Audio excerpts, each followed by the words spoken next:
దేవుని నామమునకు మహిమ కలుగును గాక. యేసుక్రీస్తు ప్రభు వారి పేరట మీ అందరికి కూడా ఈ క్రిస్మస్ యొక్క మరి శుభములు మీకు తెలియజేస్తూ ఉన్నాం. అందరూ దేవుని స్తుతించుదాం. హల్లెలూయా. దేవుని పరిశుద్ధ గ్రంథములో నుండి ఈరోజు ఒక కొద్ది సమయాన్ని దేవుని వాక్యాన్ని వినబోతున్నాం.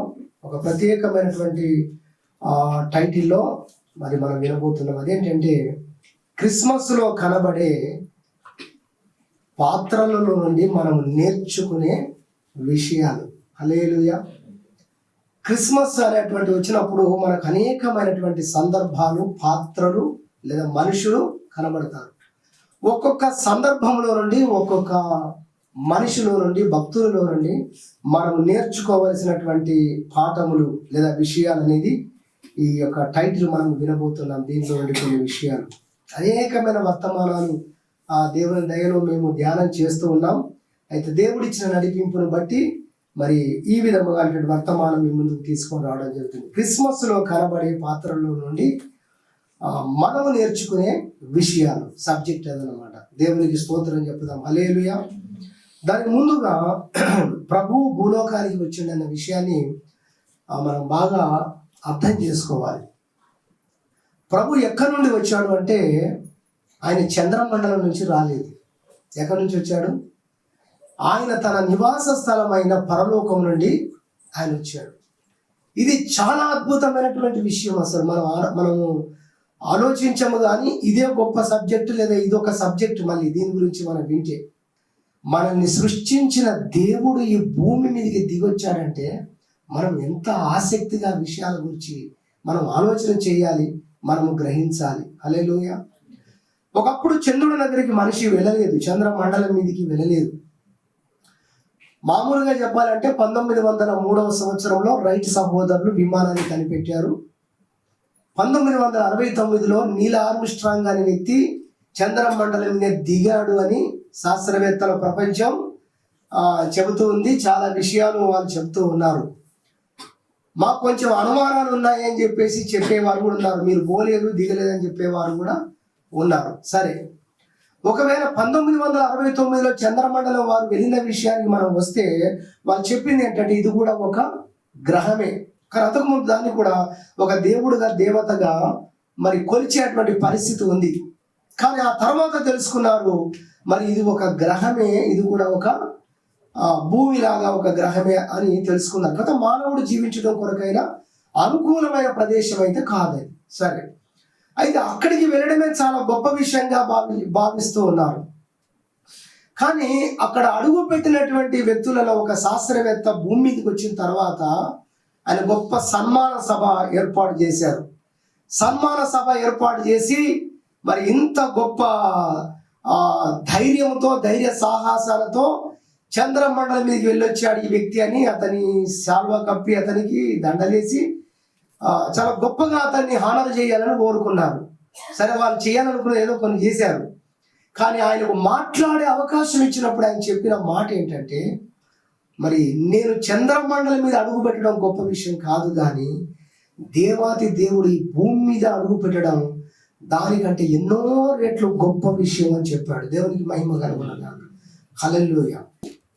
క్రిస్మస్లో కనబడే పాత్రలను గురించి మనం నేర్చుకోవలసిన విషయాలు అన్న దాని గురించి నేను కొన్ని విషయాలు త్వరగా జ్ఞాపకం చేస్తాను. కానీ దానికి ముందుగా మనం జ్ఞాపకం చేసుకోవాల్సిన విషయాలు కూడా దేవుని పరిశుద్ధ గ్రంథంలో 1-2 త్వరగా నేను చూపించడానికి ఇష్టపడుతున్నాను. యోహాను సువార్త ఒకసారి చూద్దాం.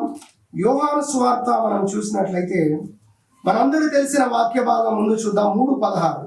యోహాను సువార్త 3:16. దేవుడు లోకమును ఎంతో ప్రేమించను కాగా తన అద్వితీయ కుమారునిగా పుట్టిన వారి యందు విశ్వాసం ఉంచు ప్రతి వాడు నశింపక నిత్య జీవము పొందినట్లు ఆయనను అనుగ్రహించను. దీని షార్ట్ కట్ లో మీకు గుర్తుండే విధానంలో చెప్పాలంటే, దేవుడు లోకమును ఎంతో ప్రేమించను, అందుకని తన కుమారుని అనుగ్రహించను.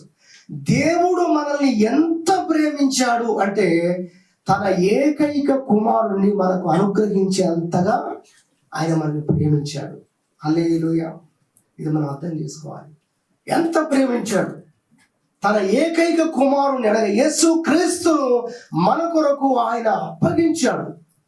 ఈ లోకానికి అక్షయుడైనటువంటి దేవుడు, దైవము శరీరము ధరించుకొని ఈ లోకంలోకి వచ్చాడు. అది చాలా చెప్పాలంటే యేసు ప్రభు శిలువ మీద చనిపోయినప్పుడే, శిలువ మరణ వేదనలు భరించినప్పుడే బాధపడ్డామని మనం అందరం అనుకుంటాం. కానీ మూలాలలోకి మనం వెళ్ళగలిగినట్లయితే యేసు ప్రభు అక్షయ రూపము, అక్షయ దేహాన్ని విడిచిపెట్టి మంటి దేహము ధరించుకోవడానికి ఆయన పూనుకున్నాడు. చూసారా? అప్పుడే ఆయన ఎంతగానో శ్రమకు లోనయ్యాడు అన్న విషయాన్ని మనం అర్థం చేసుకోవాలి.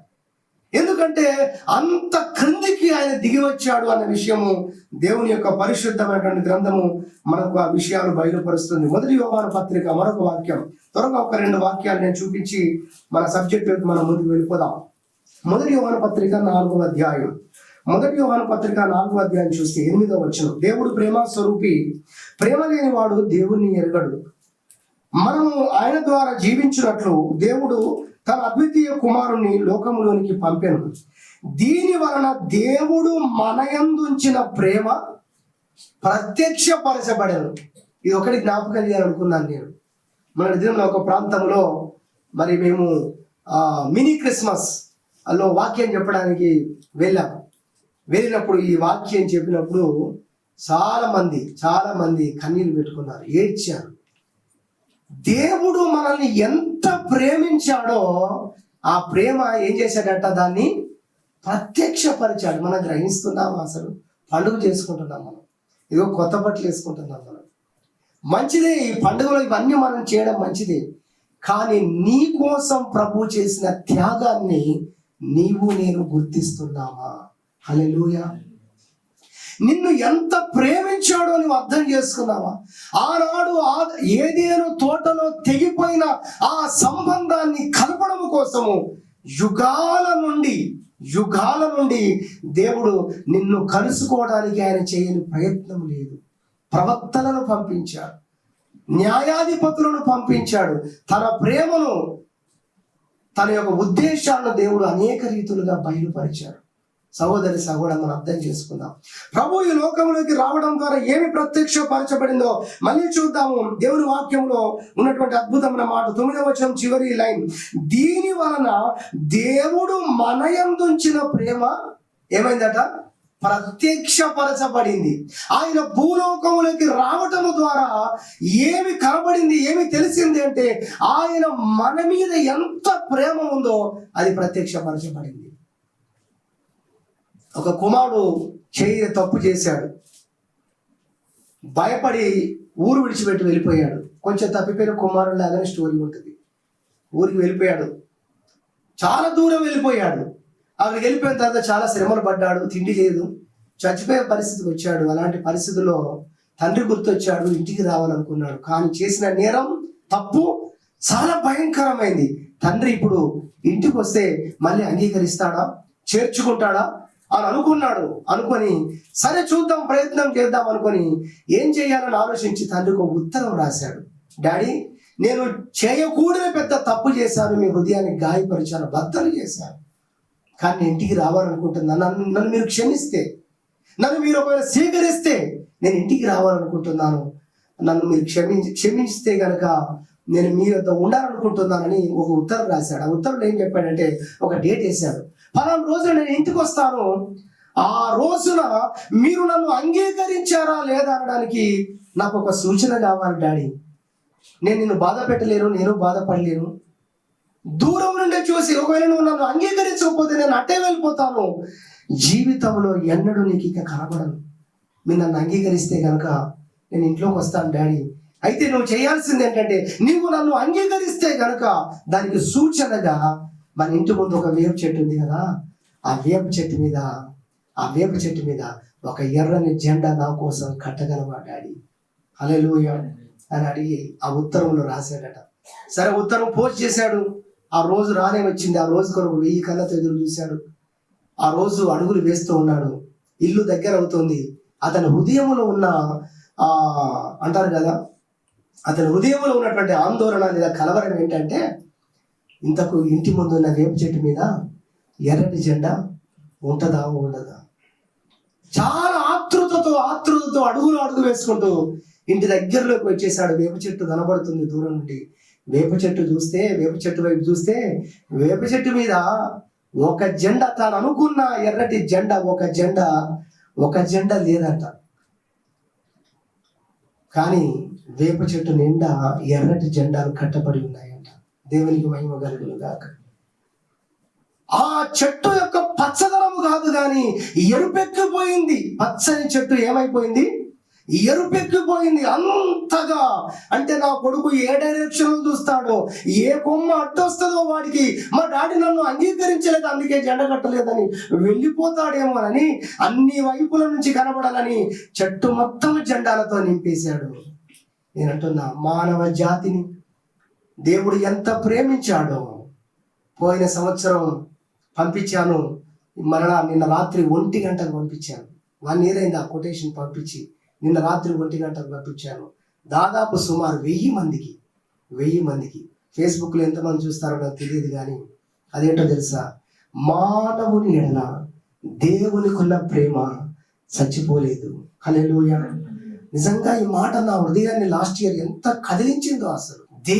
మానవుల ఎడల దేవునికున్న ప్రేమ చచ్చిపోలేదు, విరమించుకోలేదు ఆయన. అందుకే ఆయన ఏం చేశాడు? ప్రవక్తలను పంపి, న్యాయాధిపతులను పంపి, భక్తులతో మాట్లాడిన దేవుడు చివరికి ఆయన కుమారుడుగా ఈ లోకంలోకి దిగి వచ్చి నిన్ను నేరుగా కలుసుకోవాలనుకున్నాడు. అందుకే ఏదేనులో తెగిపోయిన సంబంధాన్ని తిరిగి కలపడం కొరకు భూమి మీదకి వచ్చిన వారే ప్రభు అయిన యేసుక్రీస్తుగా దేవుడు ఈ లోకంలోకి వచ్చాడు. తెగిపడిన నా సహోదరుడు అని ఒక దైవజనుడు పుస్తకం రాశాడు. తెగిపడిన నా సహోదరుడు. ఆయన పేరు రాసుకోలేదు, అపరిచితమైన వ్యక్తిగానే ఉండిపోయాడు ఈ రోజు వరకు కూడా. ఆ పుస్తకంలో ఏం రాశాడో తెలుసా? ఒక వ్యక్తి యొక్క శరీరం నుంచి ఒకవేళ చేతిని నరికి వేస్తే చేయి కింద పడింది, ఓవైపు బాడీ పడిపోయింది, నొప్పి ఎవరికి ఉంటుంది అని అడిగాడు. మీరు చెప్తారా? నొప్పి ఎవరికి ఉంటుంది? చేతికి నొప్పి ఉండదు. ఎవరికి ఉంటుంది? ఫుల్ బాడీ ఏదైతే ఉందో ఆ మనిషికే నొప్పి ఉంటుంది. నిజానికి ఆ గాయము మానవునికి లేదు. తప్పు చేసిన మానవుడు తప్పించుకొని ఏదైనా తోటలో చెట్టు చాటున దాక్కోవడానికి పరుగులెత్తాడు, కానీ ఆ బంధాన్ని కలుపుకోవడానికి నా నా నా కోణంలో నేను చెప్తున్నాను, ఆయన వెతకని చోటు లేదు. హల్లెలూయా. ఆదామును దేవుడు వెతికాడు, కానీ ఆదాము దేవుణ్ణి వెతకలేదు. అందుకే 1 యోహాను పత్రికలో ప్రేమ గురించి అంతా మనం నేర్చుకోవాలంటే 1 యోహాను పత్రికలో యోహాను అంటాడు, మొదట దేవుడు మనల్ని ప్రేమించాడు, అందుకని మనం ఇప్పుడు ప్రేమించగలుగుతున్నాం. మనము ఆయనను ప్రేమించగలిగేటట్టుగా మనల్ని ఆయన ప్రేమించాడు. దేవునికి మహిమ కలుగును గాక. ఆయన ఎంత ప్రేమించాడంటే నేను ఆయనను ప్రేమించకుండా ఉండలేను అసలు. అది నా గొప్పతనం కాదు, నన్ను అట్లా ఆయనను ప్రేమించేటట్లుగా మార్చుకున్నది ఆయన ప్రేమ అండి. ఈ క్రిస్మస్ దినాన నువ్వు తెలుసుకోవాల్సిన గొప్ప సత్యం ఏంటో తెలుసా? నిన్ను వెతుకుతూ వచ్చాడు నీ తండ్రి. నాకు దేవుడు మరొక వర్తమానం మాకు ఇచ్చాడు. అదేంటో తెలుసా? నిర్గమకాండంలో ఒక్క లైన్ కనబడింది, చూడవచ్చిన దేవుడు. హల్లెలూయా. నేను దాని గురించి ప్రార్థన చేస్తూ ఉన్నప్పుడు నిర్గమకాండంలో వాక్యం, మోషేతో దేవుడు కనబడ్డ సందర్భంలో ఆ మాట వాడాడు. ఇదిగో ఆ దేవుడు మిమ్మల్ని చూడవచ్చాడు అంటాడు. మోషే చెప్తాడు, ఆ దేవుడు మిమ్మల్ని, ఇశ్రాయేలును మిమ్మల్ని చూడవచ్చిన దేవుడు, మీ బాధలన్నిటిని చూసిన దేవుడు, మీ జీవితంలో కార్యాలు చేయడానికి ఆయనే దిగి వచ్చి ఉన్నాడనే పదం అక్కడ ఉంటుంది. నేను అంటున్నాను, ఆ రోజున ఆయన ఆత్మస్వరూపిగా దిగి వచ్చాడు. ఆ రోజున మోషేను నిలబెట్టాడు. ఇదిగో ఈ రోజున మోషే కాదు, సొలొమోను కాదు, ఈ రోజు ఎలీషా కాదు, ఏలియా కాదు, కానీ సాక్షాత్తు పరమాత్ముడైన దేవుడే ఈరోజు మన మధ్యలోకి వచ్చాడు. అందుకే ఆయనకు ఇమ్మానుయేలు అని పేరు పెట్టబడును. హల్లెలూయా. ఇదిగో దేవుని నివాసము మనుషులతో కూడా ఉన్నది. అది నెరవేరింది మన జీవితాల్లో. నన్ను చాలా చాలా ఆశ్చర్యానికి గురి చేసే విషయం, ఎక్కువగా నేను ఎమోషన్ అయ్యే విషయం ఏంటంటే, దేవుడు ఒకప్పుడు ఇదే భూమి మీద నడిచి వెళ్ళాడంటే ఇప్పటికీ నా హృదయం దాన్ని తట్టుకోలేదు. ఆశ్చర్యానికి గురైపోతుంటాను. నా హృదయంలో ఏదో మార్పు జరుగుతుంది ఆ పదం అన్నప్పుడల్లా, ఆ పదం విన్నప్పుడల్లా. ఈ క్రిస్మస్ లో నువ్వు నీ ఆనందంలో, నీ సంతోషంలో మునిగి దేవుణ్ణి మర్చిపోవడం కాదు, కానీ నన్ను వెతుకుతూ వచ్చింది ఒక ప్రేమ. హల్లెలూయా, హల్లెలూయా. ఆ ప్రేమను నేను ప్రేమిస్తా, ఆ ప్రేమను నేను కలుసుకుంటా. ఆయన ఎందుకోసం వచ్చాడు, అది నా జీవితంలో నెరవేరడానికి నేను ఇష్టపడతాను, నేను ప్రార్థిస్తాను, నేను అనుకూలంగా ఉంటాను. ఆయన నేను కలుసుకుంటాను, ఆయన చిత్తాన్ని నేను నెరవేరుస్తాను, ఆయన ఉద్దేశాన్ని నేను నెరవేరుస్తాను. నన్ను కలుసుకోవడానికి వచ్చిన ప్రభువును నేను కలుసుకుంటాను. హల్లెలూయా. ఇదిగో ఆ తప్పిపోయిన కుమారులాగా ఉన్నటువంటి ఆ వ్యక్తికి ఏ విధంగా తన తండ్రి ప్రేమను జెండాను పెట్టి ప్రత్యక్షపరిచాడు. యేసుక్రీస్తుని లోకములోకి పంపి కల్వారి శిలువ పైన ఆయనను వేలాడ చేసి ప్రపంచమంతటికి చూపించాడు. నేను మిమ్మల్ని ఎంతగా ప్రేమించానంటే, ఇదిగో ఇంతగా నేను మిమ్మల్ని ప్రేమిస్తున్నాను. హల్లెలూయా. ఓ భూమికి ఆకాశానికి నడుమ వేలాడుతున్నటువంటి యేసు ప్రభు యొక్క దృశ్యం ఈరోజు ప్రపంచంలో వాళ్ళందరూ అనేకులు ఎక్కువ మంది మారింది యేసు ప్రభుని ఎందుకు నమ్ముకున్నారో తెలుసా? కేవలం సిలువ యాగాన్ని బట్టి. హల్లెలూయా. సిలువ ప్రేమను బట్టి ప్రజలు మారిపోతున్నారు. అంతగా ఆయన తాను కనపరుచుకున్నాడు కనుక ఈ క్రిస్మస్ దినాల్లో నేనంటున్నా, దేవుని యొక్క ప్రేమను నువ్వు గుర్తెరిగినప్పుడు నువ్వు చేయాల్సిన పని ఏంటో తెలుసా? తిరిగి నువ్వు ఆయన ప్రేమించాలి. హల్లెలూయా. ఒక వ్యక్తి కొరకు నువ్వు ఎన్ని పనులు చేసిన దానికంటే కూడా ఆ వ్యక్తితో నువ్వు ఉండగలిగితే నిజమైన కృతజ్ఞత అది. హల్లెలూయా. మనం అన్ని చేయొచ్చు, ధనవంతులు కూడా మనకు అన్ని ఇస్తారండి, కానీ మనతో సమయం గడపడానికి వాళ్ళు ఉండాలంటే వాళ్ళకి ఎంతో మన మీద ప్రేమ ఉంటే తప్ప వాళ్ళ అమూల్యమైన సమయాన్ని మనకి ఇవ్వలేరు. నేనంటున్నా, దేవునితో మనం ఉండటం, దేవుని కొరకు మనం చేసే వాటన్నిటికంటే గొప్పది. అందుకే ఆ రోజు మరియ విషయంలో అన్నాడు, మరియా ఉత్తమమైంది చేసింది, ఆమె నా పాద సన్నిధిలో ఉంది, ఆమె తీసివేయబడింది చేసింది, ఉత్తమమైంది చేసింది అని ప్రభు అవసరమైంది చేసిందని 3 విషయాలు ప్రభు చెప్పాడు. మార్తమ్మ కూడా ప్రభు కోసమే, ఆమె ప్రభు కోసం ఏదైనా చేయాలని చూస్తుంది, కానీ మరియా ప్రభుతో ఉండాలని ఇష్టపడింది. హల్లెలూయా. దావీదు తన జీవితంలో దేవుడు చేసిన మేళ్ళన్నిటిని బట్టి దావీదు దేవుని కొరకు అది చేస్తా ఇది చేస్తా కాదు, ప్రభువా నేను జీవితాంతము నీ పాద సన్నిధిలో ఉండే వరం ఇస్తావా నాకు అని అడిగాడు. మనం అడిగితే భాషల వరం, స్వస్థత వరం, ఏమేమో వరాలు మనం పెడతాం. ఆయన ఏమన్నాడు తెలుసా? ప్రభువా నా జీవిత కాలం అంతా కూడా నీ మందిర ఆవరణంలో ఉండి నీ యొక్క ప్రసన్నతను చూస్తూ ఉండే ఆ కృప, దాన్ని నాకు వరంగా ఇస్తావు అడిగాడు. అంటే దేవుని సన్నిధిలో కోరుకున్నాడు ఆయన. దేవునికి మహిమ కలుగును గాక. హల్లెలూయా. అది మనం ఇవ్వగలిగిన కృతజ్ఞత. మంచిది. కొన్ని త్వరగా చెప్తాను నేను. ఈ క్రిస్మస్ దినాన మరి క్రిస్మస్ లో మనం నేర్చుకోవాల్సిన, లేదా క్రిస్మస్ లో నుండి ఉన్నటువంటి పాత్రలలో నుండి మనం నేర్చుకోవాల్సిన విషయాలు, క్రిస్మస్ లో కనపడే పాత్రలలో నుండి మనము నేర్చుకునే విషయాలు. మొట్టమొదటిది ఒక్కొక్క పాయింట్ చెప్పుకుంటూ వెళ్ళిపోతాను, కొద్ది సమయం మనకు ఉంది కనుక. 1 కన్య మరియ గురించి. మొట్టమొదటిది ఆమె మనకు ప్రధానం. ఇక్కడ విషయాలు మనం చూసినట్లయితే దేవుని పరిశుద్ధ గ్రంథములు ప్రారంభమయ్యేది కానీ, యేసు ప్రభు రావడానికి కానీ దేవదూత వచ్చి మొట్టమొదటిగా ప్రత్యక్షమైంది మరి కన్య మరియకి అనే విషయాన్ని మనం చూస్తాం.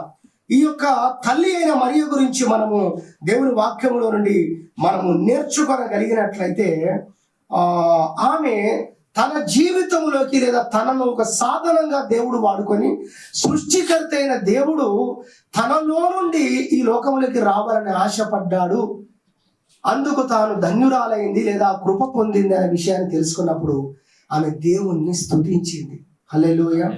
దేవుని పట్ల కృతజ్ఞతను వ్యక్తపరిచింది. మీరు దేవుని యొక్క పరిశుద్ధ గ్రంథంలో చూసినట్లయితే లూకాసు వార్త 1వ అధ్యాయంలో మీరు 45-42 వచనం నుంచి మీరు కిందికి చదివినట్లయితే చాలా విషయాలు అక్కడ చెప్పబడినట్లుగా దేవుని వాక్యంలో మనకు కనబడతాయి. మర్చిపోకటి నుండి నేను చదువుతాను. 46వ వచనం. అప్పుడు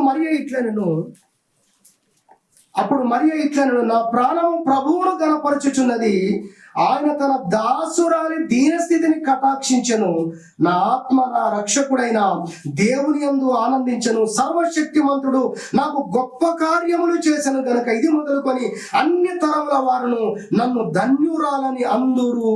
హల్లెలూయా.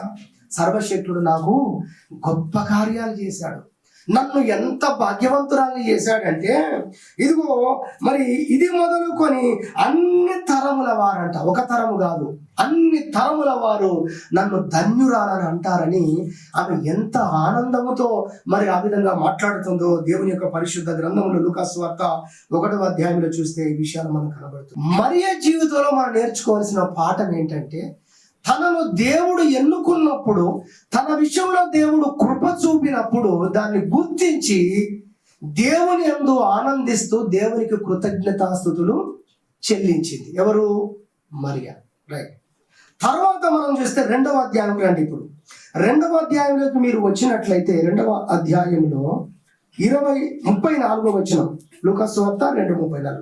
సుమయోను వారిని దీవించి, ఇదిగో అనేక హృదయాలోచనలు బయలుపడినట్లు ఇశ్రాయేలులో అనేకులు పడుటకును తిరిగి లేచుటకును వివాదాస్పదమైన గుర్తుగా ఈయన నియమింపబడి ఉన్నాడు అని చెబుతూ, మరియు నీ హృదయములోనికి ఒక ఖడ్గము దూసుకొని పోవునని ఆయన తల్లి అయిన మరియతో చెప్పెను. చాలాసార్లు ఇలాంటి వాక్యాలు, ఇలాంటి సబ్జెక్టులు మనం తక్కువగా వింటాం. ఒక సంతోషకరమైన విషయం ఓ ప్రక్కుంటే, సుమయోను ద్వారా ఆ దేవాలయములో రక్షకుణ్ణి చూసే వరకు నీకు మరణము రాదు, నువ్వు చనిపోవని ఎవరి గురించి చెప్పబడిందో ఆ సుమయోను ప్రత్యేకించి మరియతో, తల్లి అయిన మరియతో ఒక మాట చెప్తున్నాడు. ఆ మాట ఏంటో తెలుసా? అమ్మా, నీ హృదయంలో నుండి ఒక ఖడ్గము దూసుకొని పోతుంది, అనగా నీ హృదయం ముక్క చెక్కలు కాబోతుంది. ఇప్పుడు సంతోషిస్తున్నావు బాగా, ఏమని? దేవుడు నన్ను ఎన్నుకున్నాడు. అనేక మంది కన్యకులు ఆ రోజున సృష్టికర్త అయిన దేవుడు కన్యక గర్భము ద్వారా లేదా కన్యకలో నుండి మరి ఈ భూమి మీదకి రాబోతున్న విషయాన్ని తెలిసి అనేక మంది యూదులు ఆ రోజున కన్యకులు మరి ఆ రక్షకుడు నా యందు జన్మిస్తే బాగుండని సిద్ధపడ్డవారు, ప్రార్థించిన వారు కూడా చాలా మంది ఉన్నారట, బైబిల్ పండితులు చెప్తున్నారు. ఇప్పుడు ఆ భాగ్యము మరియకు వచ్చింది, ఆ సంతోషం కలిగింది. అందుకే అన్ని తరముల వారు నన్ను ధన్యురాలంటారని చెప్పింది. బాగానే ఉంది. ఇప్పుడు సుమయోను అంటున్నాడు, అమ్మ, ఇది ఒక పార్ట్.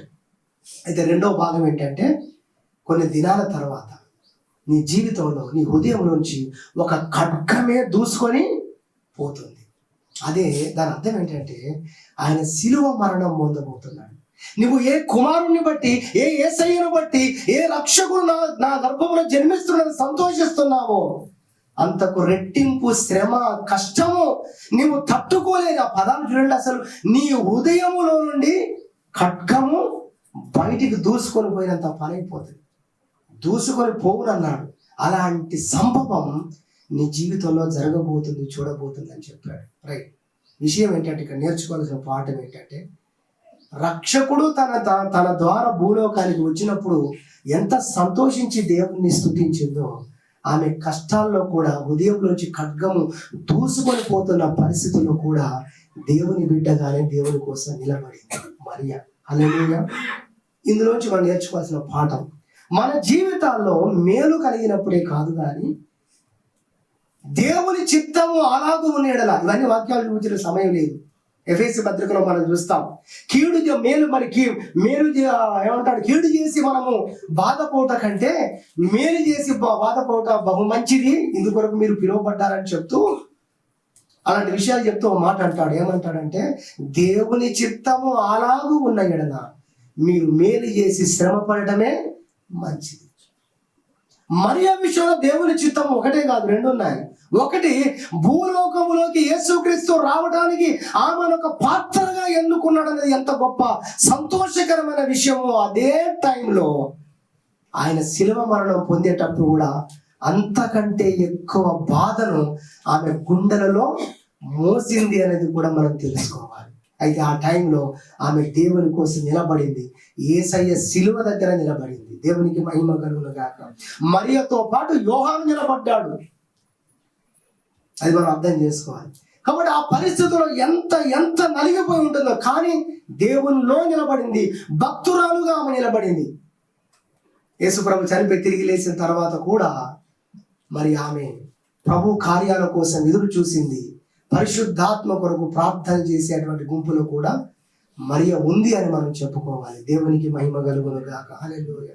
మన జీవితాల్లో కూడా మేలు జరిగినప్పుడే కాదు, నన్ను దేవుడు ఎన్నుకున్నాడని చెప్పడమే కాదు, దేవుడు నన్ను వాడుకున్నాడని చెప్పడమే కాదు, నా కుటుంబంలో ఈ కార్యం చేశాడు, నా భర్త జీవితంలో, నా భార్య, నా పిల్లల జీవితంలో ఈ కార్యాలు చేశాడని చెప్పడమే కాదు, ఆ దేవుని మార్గంలోని వెళుతున్నప్పుడు దైవ చిత్తమును బట్టి నీకు మేలు కొరకు, నీ ఆశీర్వాదం కొరకు నీకు వచ్చే శ్రమలలో కూడా అంతే ధైర్యంగా నువ్వు దేవుని స్తుతించాలి, దేవుని కొరకు మరి అలాగా నిలబడాలనేది మొదటి పాట.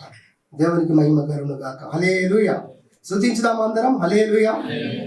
ఇది మొదటి విషయముగా దేవుని యొక్క వాక్యములో నుండి మనము దేవుని పరిశుద్ధ గ్రంథములో నుండి నేర్చుకుంటున్నాం.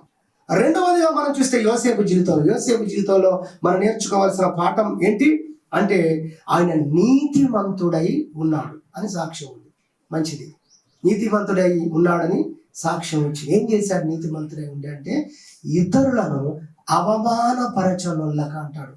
యోసేపు నీతిమంతుడై ఉండి మరియను అవమానపరచనొల్లక, అక్కడికి ఆగిపోవాలి మనం. అంటే నీతిమంతుడైన వాడు ఒక వ్యక్తిని అవమానపరచడు.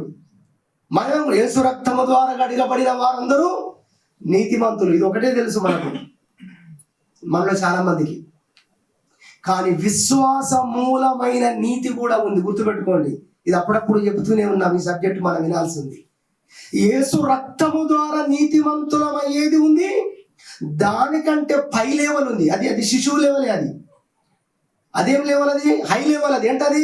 విశ్వాసము ద్వారా నీతిమంతులం అయ్యే లెవెల్. అది దేవునికి మహిమ కలుగును గాక. హల్లెలూయా. ఇప్పుడు ఇక్కడ చూస్తున్నాము నీతిమంతుని యొక్క లక్షణం ఒకటి ఇక్కడ కనబడుతున్నది. ఏంటంటే అతడు ఇతరులను అవమానపరచడు. తప్పే చేయొచ్చు. ఒకవేళ ఏం చేయాలి? తప్పు చేసినప్పుడు ఏమన్నాడు ప్రభు బైబిల్లో? నీ సహోదరుడు తప్పు చేస్తే, మీరందరూ చెప్పాలి గుర్తుంటే, నీ సహోదరుడు నీడల ఒకవేళ తప్పు చేస్తే, తప్పిదమ్మ చేసిన నీడలా ఏం చేయాలి? ఎన్ని మార్లు క్షమించాలనేది కాదు, అతని మార్పు కోసం ఏం చేయాలన్నాడు? క్లూ ఇచ్చాను, మార్పు కోసం. అతడు ఒంటరిగా ఉన్నప్పుడు వెళ్ళి అతనితో మాట్లాడు. వినలేదు, ఇద్దరిని తీసుకొని వెళ్ళు. వినలేదు, ముగ్గురు తీసుకొని వెళ్ళు అంటే సంఘం అన్నాడు. హల్లెలూయా. కానీ అవమానపరచు. అతని అవమానపరచుట ద్వారా మనము ఏ స్థానంలో నిలబడ్డామో ఆ స్థానాన్ని మనం కోల్పోతున్నాం. మనం ఏమనుకుంటున్నాం? నేను బాగానే అన్నాను వ్యక్తిని, నేను బాగానే ఆ వ్యక్తి పట్ల స్పందించాను అనుకుంటున్నావు. కానీ నీవేమైపోతున్నావు? నీ స్థానంలో నువ్వు కోల్పోతున్నావు. యోసేపు ఎదుటి వ్యక్తి యొక్క, ఒకవేళ అది తప్పు కాదు, అక్కడ తప్పు జరగలేదు, యోసేపు అలా అనుకున్నాడు. ఫస్ట్ దేవుని దూత వచ్చి చెప్పిన తర్వాత మనసు మార్చుకున్నాడు, తనదే తప్పని తెలుసుకున్నాడు. దానికి ముందు అతడు అనుమానపడ్డాడు. అయినప్పటికీ కూడా, అతనికి అనిపించినప్పటికీ కూడా అతడు అవమానపరచడానికి మాత్రం ఇష్టపడలేదు. అందుకని యోసేపును ఏమంది అక్కడ వాక్యం? నీతిమంతుడై ఉండి. సో ఈ క్రిస్మస్ దినాన యోసేపులో నుండి దేవుడు మనతో మాట్లాడే మాట, నీతిమంతుని లక్షణం ఏంటంటే ఇతరులను అవమానపరచడం. మనతో పాటు సమానంగా కొంతమంది పని చేస్తున్నారు, వాళ్ళు సరిగా పని చేయలేదు, పొరపాటు చేశారు. కొంతమంది ఆతృత ఎలా ఉంటుందంటే, ఇదిగో వీళ్ళే చేశారు ఆ పని. అర్థమైందా? అంటే వాళ్ళని అక్కడ ఎక్స్పోజ్ చేయాలి, వాళ్ళని అక్కడ అవమానపరచాలనే ఉద్దేశం ఉంటుంది. కానీ ఆ టైంలో మన స్వభావం బయటపడుతుంది. ఒక మాట ద్వారా మన స్వభావం బయటపడుతుంది, ఒక క్రియ ద్వారా మన స్వభావం బయటపడుతుంది. యేసు ప్రభు శిష్యులలో జబదేయి కుమారులు యోహాను, యాకోబులు ఇద్దరు యేసు ప్రభు ఒక ఊరిలోకి వెళ్తే వాళ్ళు ఆ ఊరిలోకి రావడానికి ఇష్టపడరు. అప్పుడు వీళ్ళిద్దరు ఫీల్ అయిపోయి, కోపోద్రికులైపోయి, ప్రభువా నిన్ను చేర్చుకోవాలా ఈ గ్రామస్తులు అని ఏమన్నారు తెలుసా? ఆకాశం నుంచి అగ్ని దిగివచ్చి వీళ్ళను కాల్చి వేసేటట్టుగా ఆజ్ఞాపించమంటావా ప్రభు అని అడిగారు. అప్పుడు ప్రభు ఏమన్నాడు? మీరు ఎట్టి ఆత్మ గలవారై ఉన్నారో ఒకసారి చూసుకోండి. మనుష్య కుమారుడు ఇలా స్పందించడు. మనుష్య కుమారుడు యొక్క ఆత్మ లేదా నా ఆత్మ, క్రీస్తు ఆత్మ ఇలా స్పందించదు. మనుష్య కుమారుడు మనుషుల ఆత్మలను నశింపజేయటకు రాలేదు కానీ రక్షించుటకే వచ్చను అన్నాడు. హల్లెలూయా. వాళ్ళు మాత్రం అక్కడ ఏం చేసిన తప్పును బట్టి శిక్ష రావాలని కోరుకున్నారు. కాబట్టి ఇప్పుడు ప్రభు వాళ్ళను హెచ్చరించాడు. చెప్పాలంటే వాళ్ళు అప్పుడు ఆ రోజు సిగ్గుపడి ఉంటారు. అసలు మీరు ఎలా స్పందిస్తున్నారు? మీరు ఏ ఆత్మకు మీరు స్పందిస్తున్నారు? ఏ తలంపుకు స్పందిస్తున్నారు? మీకు వచ్చిన థాట్ అది సరి అయింది కాదు, మీరు దానికి స్పందించారు. ఏంటా సరి అయింది కాదు? వీళ్ళందరూ నాశనం అయిపోవాలి. ప్రభు అన్నాడు, నా ఆత్మ అటుది కాదే. చూసారా, ప్రభు ఆత్మ వేరేలా ఉంది. వారు అనుసరిస్తున్న ఆ టైంలో వారు తీసుకున్న డెసిషన్ అవుతుందో, నిర్ణయం అవుతుందో, అది పూర్తి ప్రభు ఆత్మకు వ్యతిరేకంగా ఉంది. అది ప్రభువే చెప్పాడు. కాబట్టి మనం మాట్లాడే మాటను బట్టి, మనం చేసే క్రియను బట్టి మనం ఎవరమో ఎక్స్పోజ్ అవుతూ ఉంటుంది. అది చాలా జాగ్రత్త ఉండాలి. నీతిమంతుడైతే ఇతరులను అవమానపరచడు. తప్పే చేయవచ్చు వాళ్ళు, రహస్యంగా మారి. ఈరోజు చూస్తున్నాం మనం దైవ సేవకులైన వారి యూట్యూబ్లో ఒకరినొకరు ఎన్ని రకాలు అంటున్నారు. ప్రార్థన చేద్దాం వారి కోసం. హల్లెలూయా. ప్రభు, అలాంటి స్థితి అంతా క్రైస్తవ సంఘాల్లో ఎక్కడ ఉండొద్దు ప్రభు. కావచ్చు వాళ్ళు పొరపాటు అపార్థం చేసుకున్నారు కావచ్చు వాక్యాన్ని, వారు ఒకవేళ లేని సిద్ధాంతాన్ని సృష్టించారు కావచ్చు, వారు భ్రమపడ్డారు కావచ్చు. అయితే ఏంటి, వాళ్ళని ఎన్నెన్ని రకాలుగా మాట్లాడుతూ అనుకుంటున్నారు. ఈరోజు బైబిల్ చెప్తుంది నీతిమంతుడు అలా 10 మందిలో అవమానపరచుడు. అదే మనమైతే ఏమనుకుంటాం, నాకు పర్సనల్గా చెప్పొచ్చు కదా బ్రదర్, నాకు పర్సనల్గా చెప్పొచ్చు కదా సిస్టర్. ఎంత ఎంత ఎంత కన్వీనియన్స్గా మాట్లాడతామో, తగ్గించుకొని మాట్లాడతాము. కానీ ఎదుటి వ్యక్తి విషయంలో వారి సంగతి అందరికి తెలియాలి. కానీ మనం ఏమైపోతున్నాం ఆ టైంలో? ఇది యోసేపు అయితే లేడు అని చూస్తున్నాం. కాబట్టి రెండవదిగా యోసేపు జీవితంలో నుండి మరి యోసేపు నీతిమంతుడిగా ఎంచబడడం గల కారణం ఏంటంటే, చాలా కారణాలు, అందులో ఒక కారణం ఏంటంటే అతడు అవమానపరిచేటువంటి స్వభావం అతన్ని కాదు. ఆ లక్షణం, అది నీతిమంతుడి లక్షణం అని యోసేపు జీవితంలో ఈ పాఠాన్ని మన దేవుని పరిశుద్ధ గ్రంథంలో నుండి మనం నేర్చుకుంటాం. రెండవదిగా మనం చూస్తాం. మూడవది ఏంటంటే ఇంకొక పాత్ర కనబడుతుంది. అదే గొర్రెల కాపరుడు. చెప్పండి, ఎవరు మూడవ పాత్ర? మొదటి పాత్ర తల్లి అయిన మరియమ్మ, రెండవ పాత్ర యోసేపు మనకు కనబడతాడు. మూడవ పాత్ర మనం చూసినట్లయితే మనకు కనబడేది క్రిస్మస్ లో గొర్రెలు మనకు కనబడతారు, గొర్రెల కాపరులు మనకు కనబడతారు. వీరి నుండి మనం నేర్చుకునే విషయాన్ని చూసినట్లయితే లూకాసు వార్తలో ఇక్కడ మనం చూస్తాం. ఒక వాక్యం రాయబడి చూడండి, 2వ అధ్యాయం, లూకాసు వార్త 2వ అధ్యాయము మనం చూసినట్లయితే 15వ వచనం. ఆ దూతలు తమ యొద్ద నుండి పరలోకమునకు వెళ్ళిన తర్వాత గొర్రెల కాపరులు జరిగిన ఈ కార్యమును ప్రభువు మనకు తెలియజేయించి ఉన్నాడు.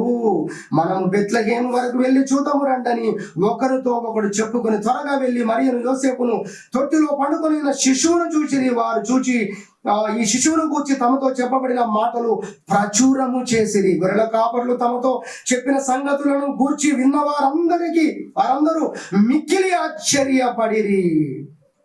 20వ వచనము. అంతటా ఆ గొర్రెల కాపరులు తమతో చెప్పబడినట్లుగా తాము విన్న వాటిని కన్న వాటిని అన్నిటిని గూర్చి దేవుణ్ణి మహిమపరచుచు స్తోత్రము చేయుచు తిరిగి వెళ్ళిరి. 17వ వచనంలో ప్రచురము చేసిరి. 17వ వచనం చివరిలో ఏముంది? ప్రచురం, యేసు ప్రభువును గూర్చి ప్రచురము చేసిరి.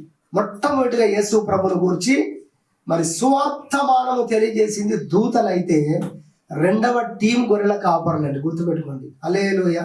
ఫస్ట్ సువార్త చేసింది ఎవరు చెప్పాలంటే, ఇదిగో మీకు సువర్తమానము తెలియజేస్తున్నాను అని గబ్రియేలు దేవదూత లేదా గాబ్రియేలు దేవదూత చెప్పారు.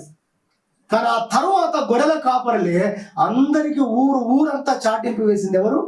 గొర్రెల కాపరు. అక్కడ రాయబడింది, తాము విన్న వాటిని గూర్చి తాము కన్న వాటిని గూర్చి వారు అందరికీ చెప్పారు. యేసన్న పాట రాస్తూ అంటాడు, ఆయన ఆ పాటలో ఆ చరణం పెడతాడు, మరి నేను దాచి ఉంచలేను ప్రభు. హల్లెలూయా. దేవుడు మన జీవితంలో చేసిన మేళ్లను, మనము అనుభవించిన వాటన్నిటిని మనము మంచం కింద కొంచెం కింద దీపాన్ని పెట్టినట్లుగా పెడుతున్నాము. నువ్వు వర్తమానాలు నువ్వు ధ్యానించి చెప్పేంత కాదు, నీ జీవితంలో దేవుడు ఏం చేశాడు, వాళ్ళ జీవితంలో ఏం జరిగింది చెప్పండి. వాళ్ళకి రాసింది బైబిల్లో, వారు కన్న వాటిని గూర్చి తాము విన్న వాటిని గూర్చి దేవుణ్ణి స్తుతించారు. తర్వాత వారు ఏమి చూశారో ఏమి అనుభవించారో 10 మందికి వారు ప్రచురము చేసిరి. 2 విషయాలు ఉన్నాయి ఇక్కడ బైబిల్లో. లూకాసు వార్త 2వ అధ్యాయంలో ఈ 2 విషయాలు చెప్పబడినట్లుగా దేవుని యొక్క పరిశుద్ధ గ్రంథంలో మీకు అది కనపడుతుంది. 15వ వచనం నుండి మీరు చూడొచ్చు, 20వ వచనానికి రెండు విషయాలు ఉన్నాయి అక్కడ. గొర్రెల కాపరి నుంచి మనం తెలుసుకునే సత్యం ఏంటంటే, పాఠం ఏంటంటే, మన జీవితంలో దేవుడు చూపించిన, దేవుడు చేసిన కార్యాలను సాక్ష్య రూపంలో ఇతరులకు ఏం చేద్దాం? ప్రచురం చేద్దాం. దేవునికి మహిమ కలుగును గాక. హల్లెలూయా. ఇది ఎన్నోది? ఇది 3వ విషయం. ఒకటి, తల్లి అయిన మరియ నుండి పాఠం నేర్చుకున్నాం.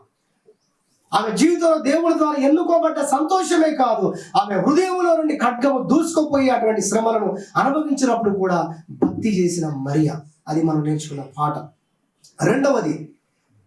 రెండవది ఇతరులను అవమానపరచినటువంటి స్వభావం ఉన్నటువంటి గొప్ప వ్యక్తిత్వం ఉన్నటువంటి నీతిమంతుడైన యోసేపు. ఎవరిని ఆయన అవమానపరచడు, అందుకే ఆయన నీతిమంతుడు. మనం కూడా ఎవరిని అవమానపరిచే వారంగా ఉండొద్దండి. రెండోదిగా ఆయన మరి యోసేపు జీవితం ద్వారా నేర్చుకున్నాం. మూడోది గొర్రెల కాపర్లు, వాళ్ళకు తెలిసింది వారు ప్రచురం చేశారండి, వాళ్ళు చూసింది వాళ్ళు ప్రచురం చేశారు, సువార్త చెప్పారు, సువార్తమానము తెలియజేశారని మూడవదిగా దేవుని వాక్యంలో వచ్చి మనం వింటున్నాం. నాలుగవది, క్రిస్మస్ లో మనకు కనబడేది, అందరి ఇళ్ల పైన ఒకటి కనబడుతుంది. ఏంటది? స్టార్, నక్షత్రం కదా. నక్షత్రాన్ని మనం పెట్టుకుంటాం. నిజానికి నక్షత్రం ఎంత గొప్పదో తెలుసా? దాని మీద కూడా ఒక సందేశం వినాలి మనం.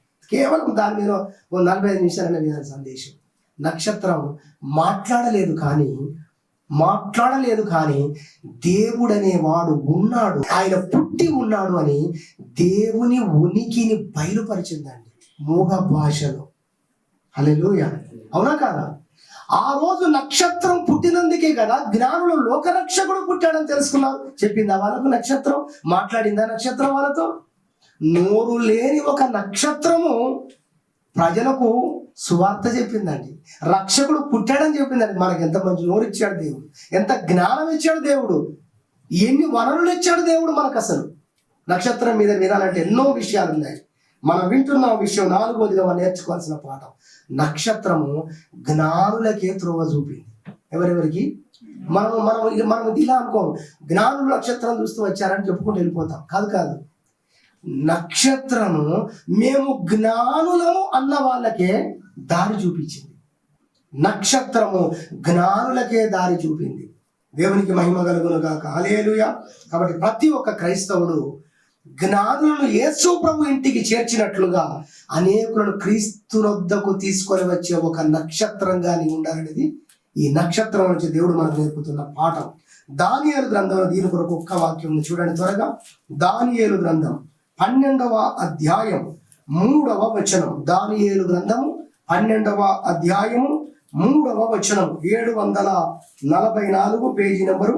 పాత నిబంధనే కదా, పాత నిబంధనలో 744 పేజీ నెంబరు, 12వ అధ్యాయం 3వ వచనం. కొన్ని మీరు చూడాలని అలా చెప్తాం మేము. బుద్ధిమంతులైతే ఆకాశ మండలంలోని జ్యోతులను పోలిన వారై ప్రకాశించెదరు. నీతి మార్గము అనుసరించి నడుచుకొనున్నట్లు ఎవరు అనేకులను త్రిప్పుదురో, అదిగో చూడండి, వారు నక్షత్రము వలె నిరంతరము ప్రకాశించెదరు. దేవునికి స్తోత్రం చెప్పుదాం. హల్లెలూయా. ఎవరైతే ఈ లోక మలినము నుండి, చెడు నుండి ఎవరైతే సువార్తను చెప్పి ప్రార్థన చేసి దేవుని వైపు ఎవరైతే మరి తిప్పుతారో కొంతమందిని, అదిగో వారు నక్షత్రములాగా నిరంతరం ప్రకాశిస్తారంట. హల్లెలూయా. భూమి పుట్టింది మొదలుకొని ఇప్పటి వరకు నక్షత్రాలు ప్రకాశిస్తూనే ఉన్నాయి. బ్యాటరీ అయిపోలేదు, ఏమైనా ఛార్జింగ్లు పెట్టే పనే లేదు కదా. అది అర్థం కావడానికి అది పెట్టాడు. అంతకంటే ఎక్కువగా యుగాయుగాలు దేవుని రాజ్యంలో మనం ప్రకాశిస్తాం. హల్లెలూయా. ఎప్పుడు అనేకులను నీతి మార్గమును అనుసరించి నడుచుకున్నట్లుగా ఎవరు అనేకులను తిప్పుతారో, అదిగో వారు నక్షత్రం వలె ఉంటారు. మన జీవితంలో ప్రతి దినం మనం కొద్ది మందినైనా దేవుడు అవకాశం ఇచ్చిన మేరకు మన ఇతరులకు సువార్త చెప్పి, మంచిని చెప్పి, క్రీస్తును పరిచయం చేసి నీతి మార్గం వైపు వారిని నడిపించే వారంగా ఉండాలి. క్రీస్తునొద్దకు వారిని తీసుకొని వచ్చే వారంగా ఉండాలి. నక్షత్రం చూసినప్పుడు రక్షకుడు పుట్టాడు, దేవుడు ఉన్నాడు, ఆ దేవుడు పుట్టాడు అని ఎలా తెలిసిందో, నిన్ను చూసినప్పుడు దేవుడు ఉన్నాడని తెలియాలి. నా వాట్సాప్ డీపీలో, నా ఫేస్బుక్ డీపీలో నేను ఒక 3 సంవత్సరాలు ప్రార్థన చేసిన తర్వాత నేను పెట్టుకున్నాను ఒకటి. అదేంటో తెలుసా? చాలా ప్రార్థనలో ఉండి దేవుని దగ్గర గోజాడి ఏడ్చి ఆయన పాదాలు పట్టుకొని నాకు మనసులో తృప్తి అయిన తర్వాత పెట్టాను. అది నేను ఏమన్నాను తెలుసా? నా ఆశ అది నెరవేరాలని ఇంకా ప్రార్థన చేస్తున్నాను. ప్రభువా, నాతో ఎవరు మాట్లాడతారో వాళ్ళు నీతో మాట్లాడడానికి రావాలి ప్రభువా. నన్ను ఎవరు చూస్తారో ప్రభువా, వాళ్ళు నిన్ను చూడడానికి రావాలి ప్రభువా. హల్లెలూయా. నీతో మాట్లాడడానికి రావాలి నాయన. దీని కొరకు నేను ఇంకా ప్రార్థన చేస్తూనే ఉన్నాను. హల్లెలూయా. మనందరి పట్ల దేవుని ఉద్దేశం అది. మనము దేవుని ఉనికిని బయలుపరిచే వారంగా ఉండాలి. అదే సంఘం అంటే. సంఘాన్ని భూమి మీద ఆఫీస్ అనమాట. దేవుని యొక్క ఆఫీస్ సంఘం అనగా. దేవుణ్ణి కనుక్కోవడానికి ప్రజలకు మరి చీకట్లో గాఢాంధకారంలో వెతుకుతున్నారండి వాళ్ళు. దేవుడు దొరకక వెతుకుతున్నాడండి. నిన్ను చూసినప్పుడు, నన్ను చూసినప్పుడు వీళ్ళ దగ్గర దేవుడు ఉన్నాడని అనిపించాలి మనకు. హల్లెలూయా. వీళ్ళతో వెళ్తే దేవుడు మనకు దొరుకుతాడని అనిపించాలండి. హల్లెలూయా, హల్లెలూయా. అది ఒక నక్షత్రము దేవుని యొద్దకు వాళ్ళను నడిపించింది. నక్షత్రంలో ఎన్ని పాఠాలు మనం నేర్చుకోవచ్చు.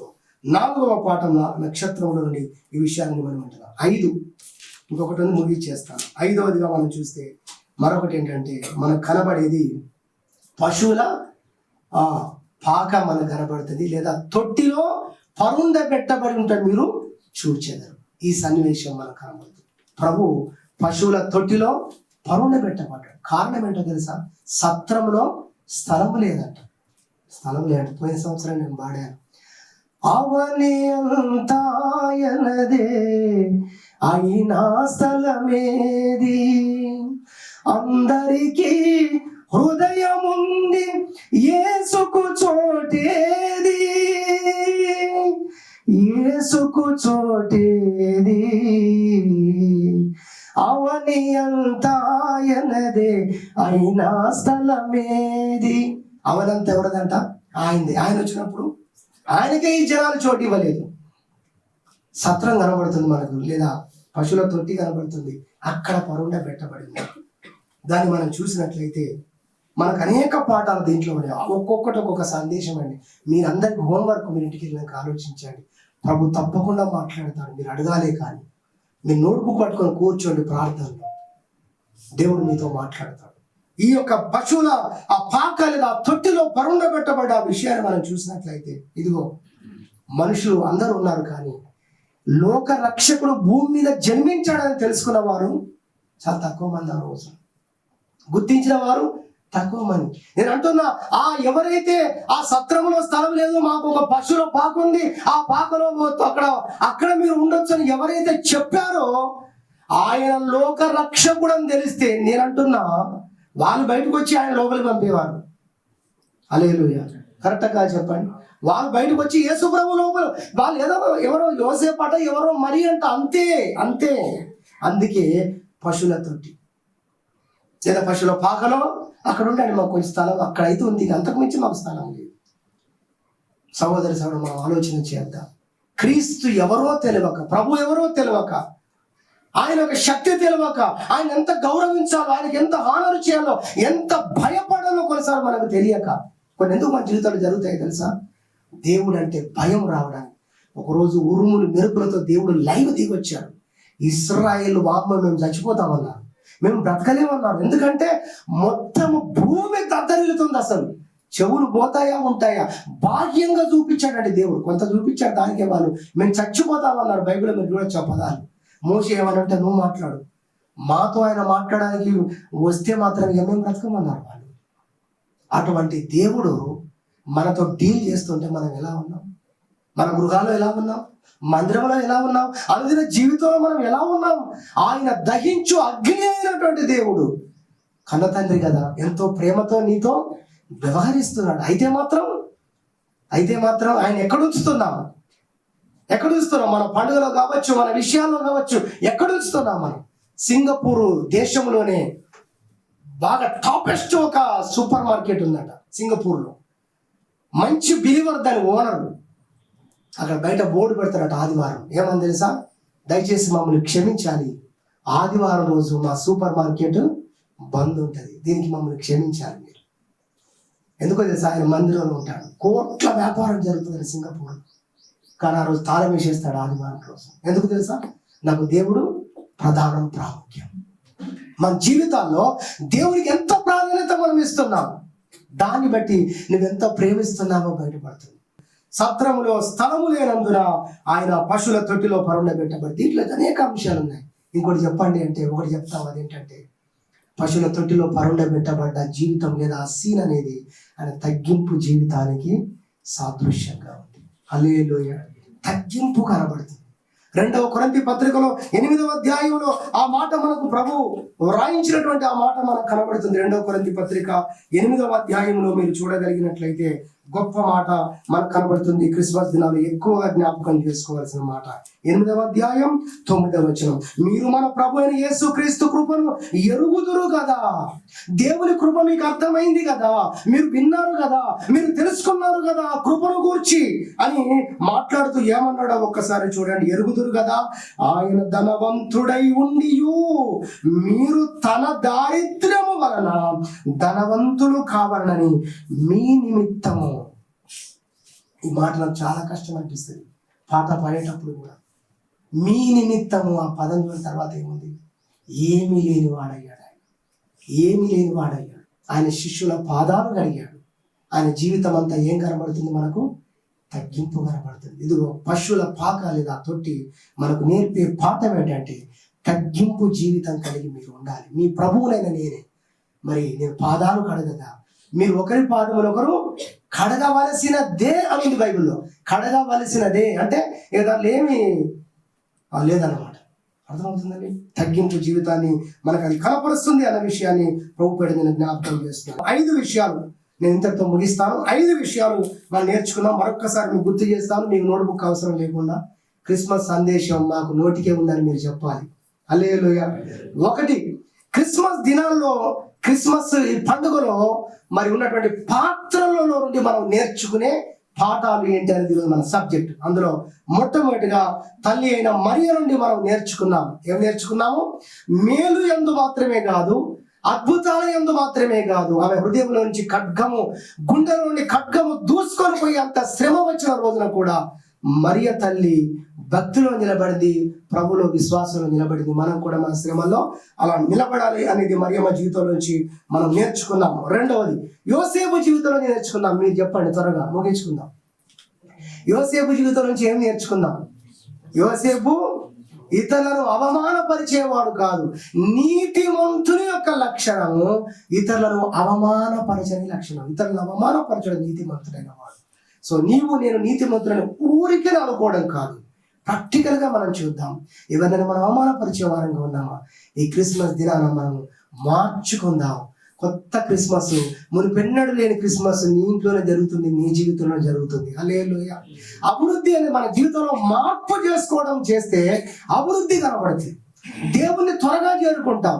జక్కయ్య ఒక్క రోజులో అబ్రాహాము కుమారుడు ఎలా అయ్యాడంటే ఒక్కరోజు అన్ని మార్చేసుకున్నాడు ఆయన. మన రోజు కూడా మారుస్తా కనీసం 10 రోజుల కన్నా దేవుని చేరుకుంటాం. హల్లెలూయా. ఎంత స్పీడ్గా మీరు చేయగలిగితే అంత త్వరగా ఆయన స్వరూపంలోకి మనం అందరం వస్తామని కూడా ప్రభుపేట జ్ఞాపకం చేస్తాం. 3వది గొర్రెల కాపరులు ఏం చేశారు? వాళ్ళు కన్న వాటిని, విన్న వాటిని, చూసిన వాటిని గురించి ప్రచురం చేశారు, స్తుతించారు, పాటలు పాడుతూ వెళ్ళారు, ఘనపరిచారు. అంతేకాదు 10 మందికి వాళ్ళు ప్రచురించారు అనేది 3వదిగా చూస్తున్నాం. కాబట్టి మనం కూడా ఇతరులకు నీ జీవితంలో జరిగిన విషయాలు చెప్పు, నువ్వు చూసింది చెప్పు, నువ్వు అనుభవించింది చెప్పు. ఆ తర్వాత మిగతా దేవునికి ఇచ్చిన జ్ఞానాన్ని బట్టి ఇంకా వేరే విషయాలు చెప్పవచ్చు. అది 3వది. 4వదిగా నక్షత్రాన్ని గురించి మనం నేర్చుకున్నాం. నక్షత్రము లోక రక్షకుడు దేవుడు అనే వాడు ఉన్నాడు, ఆయన భూమి మీద పుట్టాడు అనడానికి దేవుని ఉనికిని బయలుపరిచింది నక్షత్రం. దేవుడు ఉన్నాడు అనడానికి, ఆయన యేసు ప్రభు అనడానికి నా జీవితమే రుజువు అన్నంత స్థాయిలోకి మనం వెళ్ళాలనేది దేవుడు మనతో మాట్లాడుతున్నమాట. ఎంతమంది అయితే అనేకులను నీతి మార్గం వైపు తిప్పుతారో వాళ్ళందరూ ఆకాశ నక్షత్రం వలె నిరంతరం ప్రకాశిస్తారని దేవుని యొక్క వాక్యం చెప్పడాన్ని మనం దేవుని పరిశుద్ధ గ్రంథంలో చూస్తున్నాం. 4వదిగా చూసాము. 5వదిగా సత్రంలో స్థలం లేనందున పశువుల పాకలో మరి వెళ్ళారు యోసేపు మరియలు. ప్రభువును తీసుకొని వెళ్ళి తొట్టిలో పెట్టారు. అక్కడ మనం చూస్తున్నాం ప్రభువును ఎరగని వారుగా వాళ్ళు అలా చేశారు. ఎరిగి ఉంటే అలా చేసేవారు కాదు, వాళ్ళే బయటకు వచ్చేవాళ్ళు, ప్రభునే లోపల ఉంచేవాళ్ళు. మన జీవితంలో ప్రభు మనకు తెలుసు కదా, మనం ఎంతవరకు ఆయన ఘనపరుస్తున్నాం, మహిమపరుస్తున్నాం, ఆయనకి ఇచ్చే స్థానాన్ని మనం ఇస్తున్నాం అనేది ఆలోచన చేద్దాం. అదేవిధంగా తగ్గింపు జీవితం కలిగి ఎంతవరకు మన జీవితంలో మనం ఉంటున్నాం అనేది మనం పరిశీలన చేసుకొని ఈ క్రిస్మస్ దిన ప్రభు నాకు నేర్పిన పాఠం ఆయనలాగా తగ్గింపు కలిగిన జీవితాన్ని కలిగి ఉంటారు. ఇతరుల పాదములు కడిగేంత తగ్గింపు గల జీవితాన్ని నేను జీవిస్తాను. ఒకవేళ తగ్గించుకునే దిశలో, కోణంలో, మార్గంలో ఒకవేళ నాకు నష్టం జరిగిన తగ్గింపును మాత్రం నేను విడిచిపెట్టా. ఎందుకంటే అది నా ప్రభు యొక్క స్వభావం. నేను ఆయన దానను, ఆయనకు చెందిన బిడ్డను, నేను ఆత్మ సంబంధిని, క్రీస్తు సంబంధిని నేను లోకానికి కనపరుచుకోవాలి. ఆ ప్రభువు నా జీవితంలో చేసిన కార్యాలను ఇతరులు చూసేటట్టుగా నేను జీవించాలని తగ్గింపును మనము బైబిల్లో మనం చూస్తాం. మొదటి పేతురు పత్రిక 5వ అధ్యాయంలో చూస్తాం కదా, దీన మనస్సు అను వస్త్రమును ధరించుడు. ఈ వస్త్రం బాగానే వేస్తున్నాం మనం. ఏం వస్త్రం వేసుకోవాలంట?